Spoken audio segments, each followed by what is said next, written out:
اللہ تبارک و تعالی قولہ الحق والفرقان المجید بسم اللہ الرحمن الرحیم ومن الناس من یشری نفسہ ابتغاء مرضات اللہ واللہ رعوف بالعباد۔ صلوات پڑھ دیں محمد آل محمد۔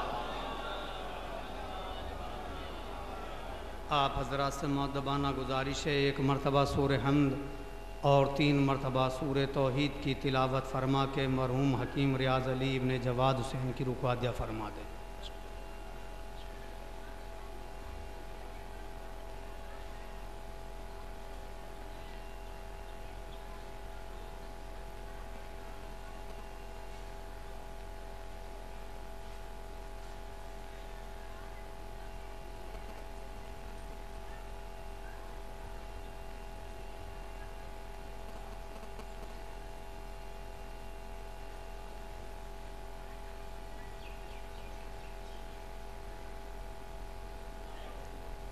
ایک صلوات پڑھ دیجئے مل جل کے محمد آل محمد۔ پروردگار عالم قرآن مجید میں ارشاد فرما رہا ہے،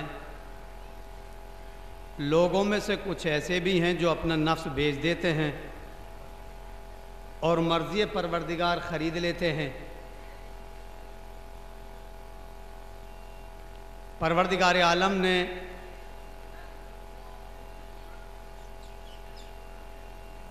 بالکل کھلا ہوا اعلان اس طریقے سے کر دیا کو یہ نہ سمجھے، یہ نہ کہے کہ ہم تو لائن میں لگے ہوئے تھے، اللہ نے ہمیں منتخب ہی نہیں کیا۔ نہیں، اللہ نے کہا کہ لوگوں ہی میں سے میں نفس خریدوں گا اور اپنی مرضی اس کے ہینڈ اوور اس کے حوالے کرتا رہوں گا۔ واللہ پروردگار عالم نے خود اعلان کر کے ثابت کر دیا کہ کوئی ہے ایسا نفس جو بیچنا چاہ رہا ہو، خریدار موجود ہے، اچھا نفس ہوگا تو کل بھی بکا تھا اور آج بھی بکے گا۔ آپ جہاں چاہیں وہاں پر اللہ سے سودا کر سکتے ہیں، گھر میں رہیں تب بھی سودا ہو سکتا ہے، بازار میں رہیں تب بھی سودا ہو سکتا ہے، آپ کہیں پر بھی چلے جائیے اللہ سے سودا ہو سکتا ہے۔ آپ جوگی پورے بھی آ رہے ہیں تو یہاں پر بھی اللہ سے سودا ہو سکتا ہے، بشرط کہ صرف اور صرف خالصتاً لوجہ اللہ، نہ کہ یہاں پر ہم پکنک منانے کے لیے آئے تو وہ سودا نہیں ہو سکتا۔ یہاں پر اگر ہم یہ سوچ کر آئے ہیں کہ ہمیں علی کی محبت ہے جو کھینچے چلی آ رہی ہے تو آپ کا نفس بک چکا ہے، وہ پروردگار مرضی آپ کو دے رہا ہے۔ ایک صلوات پڑھ دیں محمد آل محمد پر۔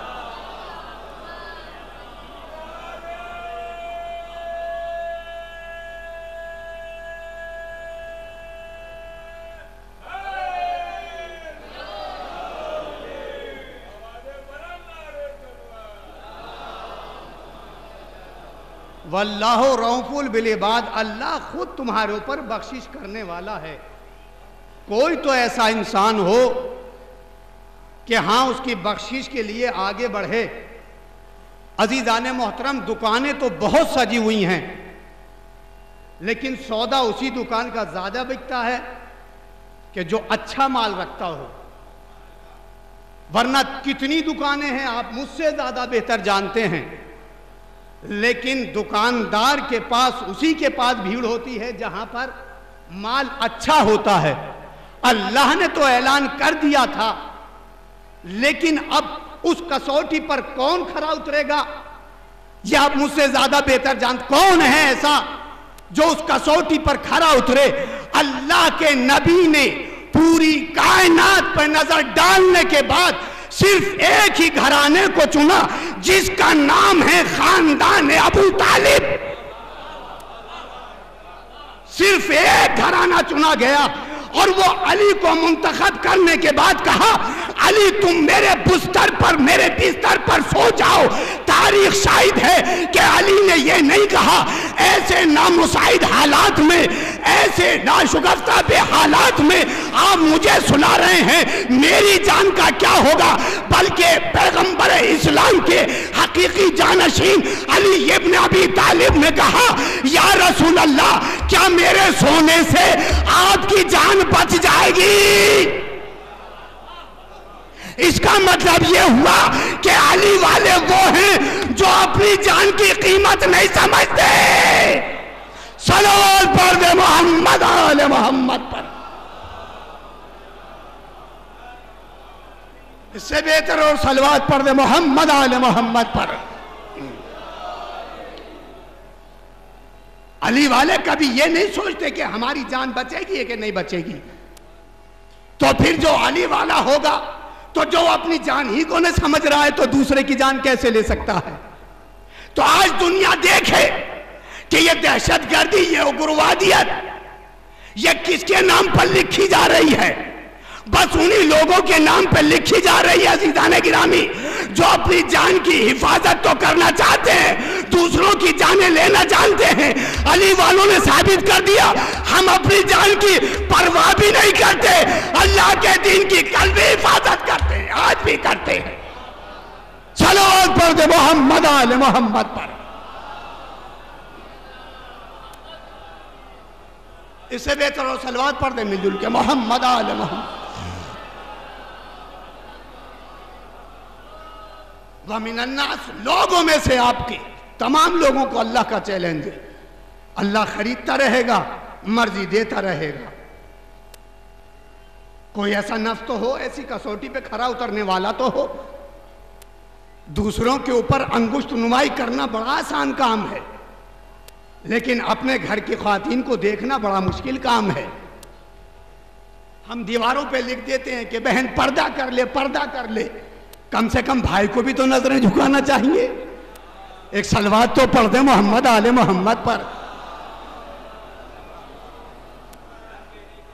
دیکھیں نہ تو ٹھنڈی صلوات پڑھوانے کا عادی ہوں، نہ ٹھنڈی مجلس پڑھنے کا عادی ہوں۔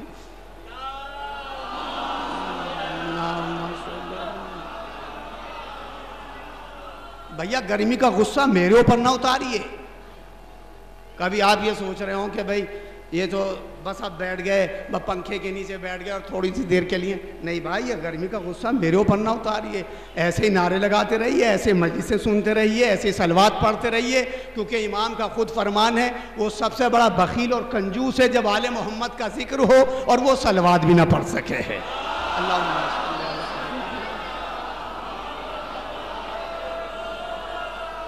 وہ سب سے بڑا بخیل، سب سے بڑا کنجوس، سب سے بڑا بخیل ہے۔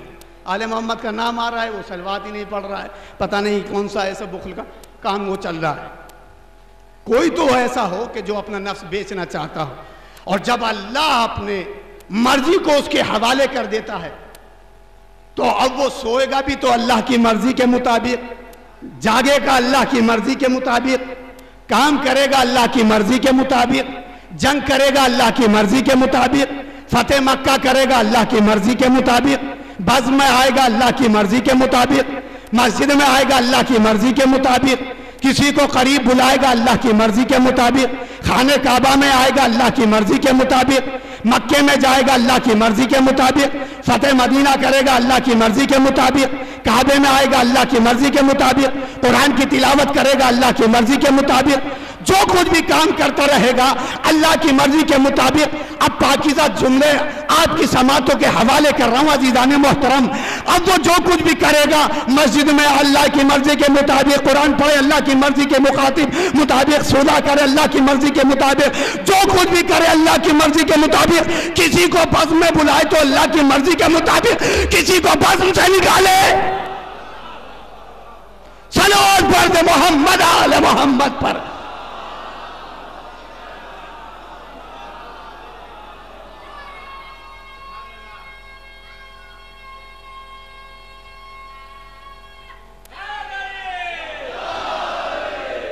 وہ جو بھی کچھ کرے گا عزیزان گرامی. یہ بچے نے حالانکہ نعرہ حیدری لگایا, اللہ اس کو جزائے خیر دے اور طول عمر عطا فرمائے, کیونکہ جو ہمیشہ علی والوں کا علی علی زندہ باد اور علی کا نعرہ لگاتے ہیں, یہ لوگوں بس لوگ یہی تو کہہ دیا کرتے ہیں بس ان کے پاس یہی نعرہ ہے, اسی کے ذریعے سے یہ زندہ ہے. ہاں ہمارے پاس بس یہی نعرہ ہے, آپ اپنوں کو ذرا پکار کر دیکھ لیے اور ہمارے والے کو دیکھ لیجئے.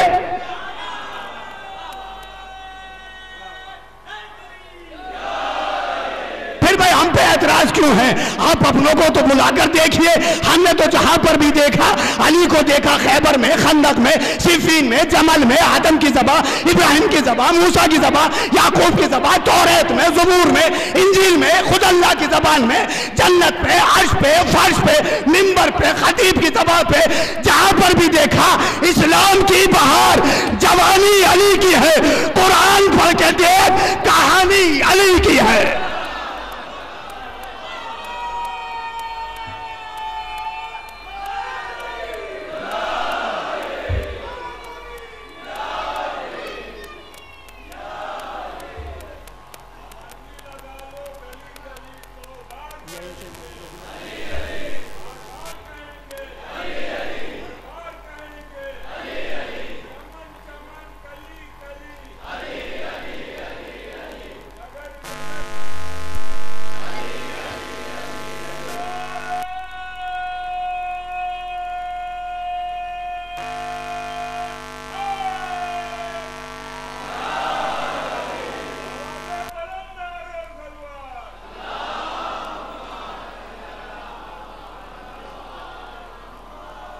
ایک صاحب بولے کہ ہماری سمجھ میں بات نہیں آتی, بات کہاں کی ہوتی ہے, اور یہ منبر پہ آنے والے ہر ایک کوئی بھی آپ دیکھ لیجئے بات کہاں کی چلے گی, علی کے اوپر ذکر لا کر چھوڑ دیں گے.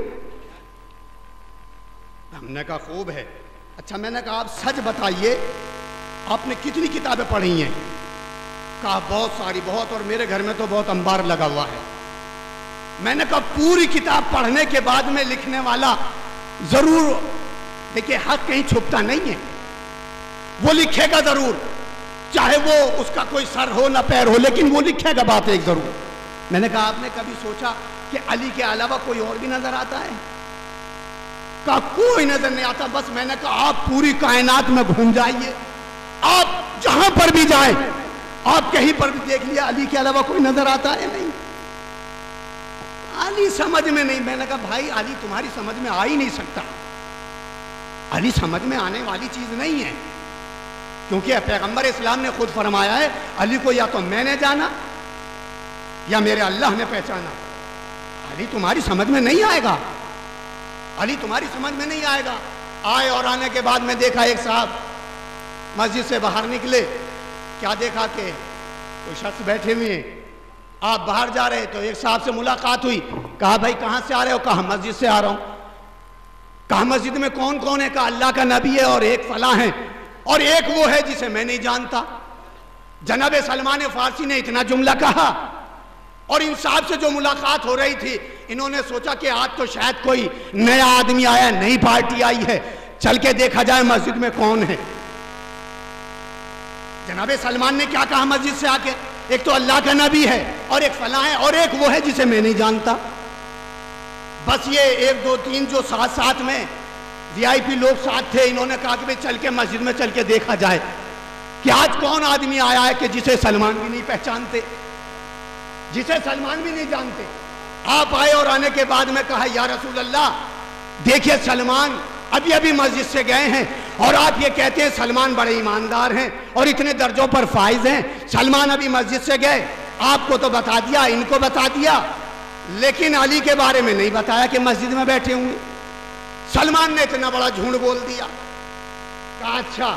رسول اسلام مسکرائے, مسکرانے کے بعد میں کہا کہ سلمان کو بلایا جائے. سلمان آئے. کہا سلمان تم نے ابھی مسجد سے جا کر جھوٹ بولا؟ کہا اللہ کے نبی گستاخی معاف, میں نے تو کوئی جھوٹ نہیں بولا. کہا یہ فلاں صاحب تو کہہ رہے ہیں. کون کہہ رہے ہیں؟ جن کی طرف اشارہ کیا, اب آپ مجھ سے زیادہ بہتر جانتے ہیں. کہا یہ صاحب تو کہہ رہے ہیں, کیونکہ جو جیسا ہوتا ہے. ارے بھائی میں نے ایک جملہ دیا ہے آپ کو. اچھا آپ سچ بتائیے, ابھی ریزلٹ آؤٹ ہوا ہائی اسکول کا, انٹر کا, تو جو فیل ہونے والا تھا اس نے پاس والوں کا لسٹ دیکھا؟ اس نے پاس والوں کی لسٹ دیکھی؟ نہیں. جو فیلئر ہوتا ہے تو وہ ہمیشہ فیلئروں کا نام دیکھتا ہے. وہ کبھی نہیں دیکھتا کہ پاس ہونے والے کتنے، بس وہ دیکھتا ہے فیل والے کتنے ہیں. اس کا مطلب یہ ہے کہ جو جیسا ہوتا ہے، جو جیسا ہوتا ہے اس کی تھنکنگ ویسی ہوتی ہے. انہوں نے آ کے کیا کہا تھا؟ یا رسول اللہ آپ تو سلمان کے بارے میں یہ کہتے ہیں، اور سلمان نے جھوٹ بولا. سلمان نے جھوٹ بولا. سلمان جیسے ہی آئے کہا آپ نے ابھی مسجد سے جا کے جھوٹ بولا. کہا اللہ کے نبی میں نے تو کوئی جھوٹ نہیں بولا. کہا آپ نے مسجد سے جا کے باہر کیا کہا جب انہوں نے سوال کیا تھا؟ کہا انہوں نے مجھ سے پوچھا مسجد میں کون کون ہے، میں نے بتا دیا اللہ کا نبی ہے، ایک فلاں ہے، اور ایک وہ ہے جسے میں نہیں جانتا. ایک وہ ہے جسے میں نہیں جانتا. کہا آپ کسے نہیں جانتے؟ کہا اللہ کے نبی یہ جو علی بیٹھے ہوئے اسے تو میں نہیں جانتا، انہیں میں نہیں جانتا. تو بس آپ سمجھ لیجیے عزیزان گرامی، ارے جو 9 درجوں پر یا 10 درجوں پر فائز ہو وہ علی کو نہیں پہچانتا. ارے یہ اندھیروں کی پیداوار. صلوات پڑھ دے محمد آل محمد پر.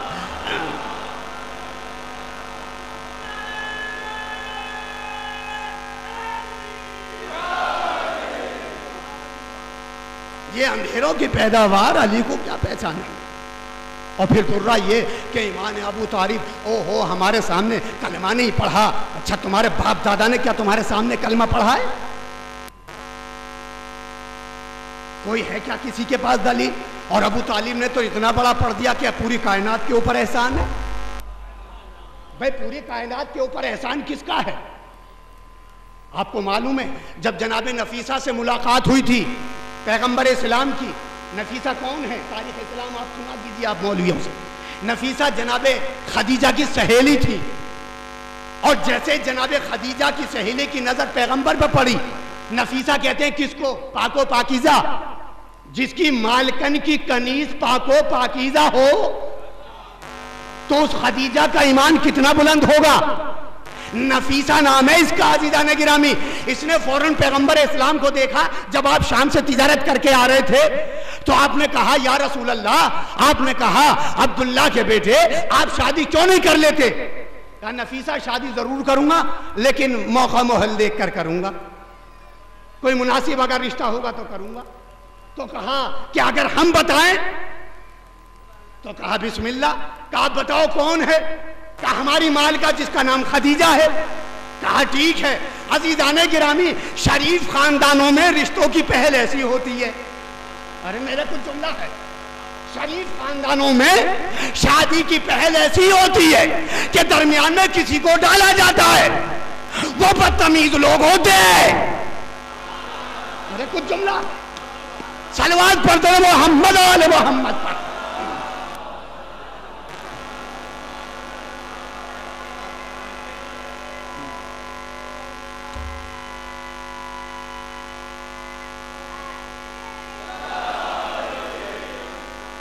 دیکھیں بھیا ابھی پیچھے بات پہنچی نہیں ہے. اگر بات پہنچ جاتی اور یہ اتنی بڑی قیمتی بات ہے تو صبح سے ابھی تک نہیں ملی ہوگی. شریف خاندانوں کا طریقہ کیا نکلا کہ درمیان میں کوئی ڈالا جاتا ہے. وہاں یہ نہیں ہوتا کہ خود بیٹی پیش کی جاتی ہے. بیٹی پیش نہیں کی جاتی. ادھر نفیسہ نے کہا، پیغمبر نے آ کے اپنے بزرگ سے کہا جس خاندان میں بزرگ ہوتا ہے وہ خوب جانتا ہے بچے کے مطابق کون سی بات بہتر ہے کون سی مناسب نہیں ہے. کہا کہ ٹھیک ہے. آپ نے جناب ابو طالب کیونکہ گھر کے بزرگ تھے ان سے یہ بات رکھی. آپ فوراً گھر میں آئے. جناب ابو طالب گھر میں آئے. آپ کی کیونکہ ایک بہن بھی موجود ہیں جن کا نام صفیہ ہے، جن کا نام صفیہ ہے.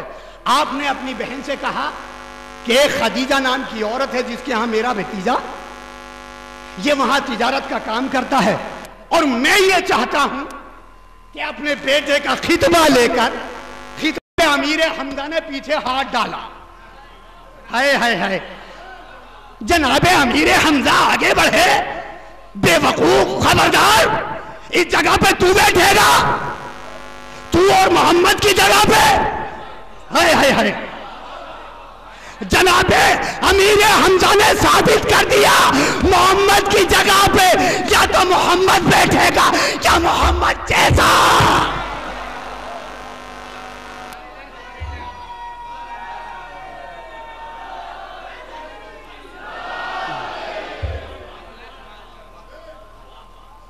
پکڑا، پیچھے ہٹایا۔ جب گھر کا بزرگ اچھا ہوتا ہے تو دوسرے خاندان کے شرری لوگ شر نہیں برپا کر سکتے، اور جو بزرگ ہی ڈوبا ہوا ہو اٹھا لیا، الگ ہے۔ محمد سے اشارہ کیا، بیٹھو، بٹھایا۔ اب تاریخ بتاتی ہے جیسے ہی بٹھایا گیا، اچھا جو بزرگ ہوتا ہے اور بھی خاندان کا، جس کے پاس ایک آپ نے دیکھا ہوگا ایک چچا میاں ہوتے ہیں، ایک صافہ بندھا ہوا ہوتا ہے، کچھ ان کے پاس میں پیسے ویسے بھی رکھے رہتے ہیں، کچھ رسمیں بھی ہوتی ہیں، انہیں بلائیے انہیں بلائیے، یہ کیجئے وہ کیجئے۔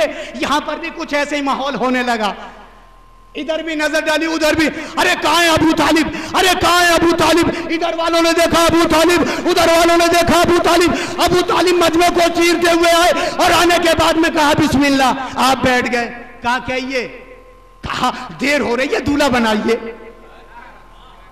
دیر ہو رہی ہے دولہا بنائیے۔ جناب ابو طالب نے ایک گٹھری کھولی، جناب امیر حمزہ دیکھ رہے ہیں، گھر کے بزرگوار سب دیکھ رہے ہیں۔ ایک جیسے وہ گٹھری کھلنی شروع ہوئی، ایک امامہ نکلا، ایک پٹکا نکلا، جناب ادریس کے زمانے کا پٹکا نکلا، جناب ابراہیم کی زرہ نکلی، اور یہ پورے تبرکات نکلنے کے بعد کون رکھ رہا ہے سر پہ؟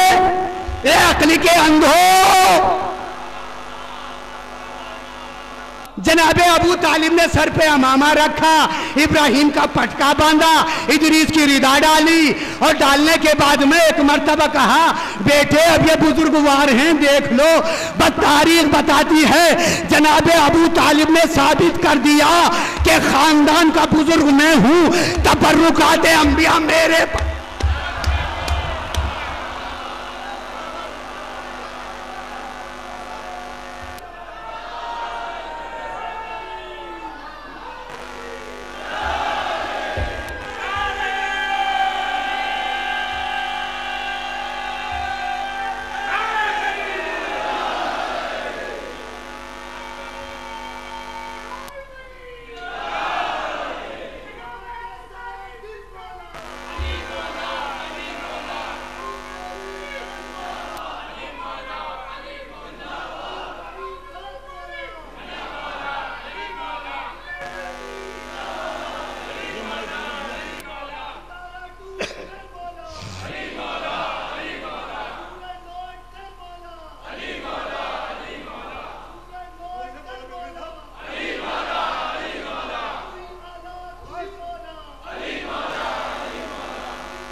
اصل میں اب اصل ناظم میں اب آئے ہیں نہیں، اور دیکھیں جب ناظم زندہ ہوتا ہے نہیں، زندہ سے مراد وہ مت سمجھیے گا آپ، نعوذ باللہ استغفر اللہ، جو جوشیلا ناظم ہوتا ہے نہیں وہ پوری محفل کو کنٹرول کر سکتا ہے۔ اب میرا بھیا آ گیا تو تھوڑی دیر اور لے لوں گا میں ان سے اگر اجازت ہوگی۔ ایک اور صلوات پڑھ دیجئے محمد آل محمد پر۔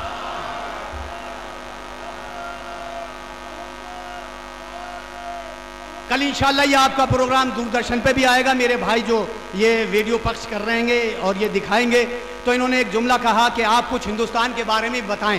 حقیقت یہ میں اب ان سے بتا رہا تھا کہ پوری دنیا کا آپ دورہ کر لیجئے، نام تو اچھے اچھے مل جائیں گے، کہیں پاک ہے کہیں کچھ اور ہے، لیکن کام کسی کا اچھا نہیں ہوتا، جو صرف کام ہے وہ ہندوستان کا کام اچھا ہے۔